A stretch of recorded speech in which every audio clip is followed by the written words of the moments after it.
name is Emma Sieracki, and I'll be talking about carrots and their length. Being a bunny means that I eat a lot of carrots, and you would think that I would have perfected how to grow them. However, I have never had a green thumb. In fact, I once tried to grow carrots and ended up with short, bitter cooking carrots that couldn't be eaten by themselves.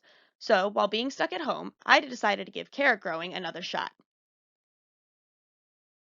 While growing my carrots, I discovered that I once again kept getting short, measly carrots with an average length of 7 inches and a standard deviation of 2 inches.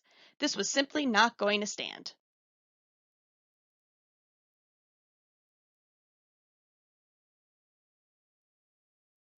In order to fix this, I decided I was going to set up a mass selection experiment to increase the length of my carrots by choosing to breed the top 10%. For this experiment, it was determined that the broad sense and realized heritability was 0.85 and 0.67 respectively. The broad sense heritability represents the proportion of length variation that is due to all genetic factors, while the realized heritability represents the proportion of length variation that is due to the additive genetic factors. Because I chose the top 10% of my carrots, I knew that I needed to make sure that none of the carrots I chose to breed were below 9.564 inches. This value, the truncation point, can be defined as the minimum value for which the parent population can be selected. This point can be calculated using the following equation. The selection intensity I and the standardized selection point Z values come from a standardized table. The selection intensity represents the number of phenotypic standard deviation units in that the selected parents are superior to the mean. Once determining the truncation point, I determined that the mean length of the parent population chosen to breed was 10.51 inches. I will explain how I calculated that later. In the next part of the experiment, I determined the response to selection R, or how much length was gained after breeding the selected parents. This was calculated using the following equation.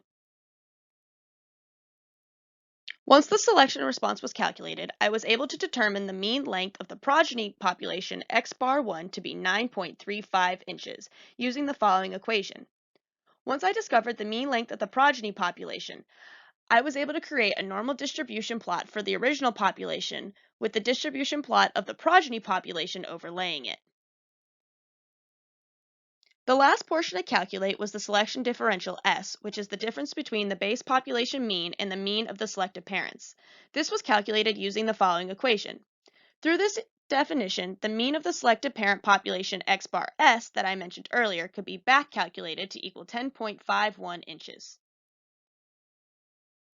I was so excited that I finally got my carrots to grow bigger, but after several generations, I noticed that they started to shrink again.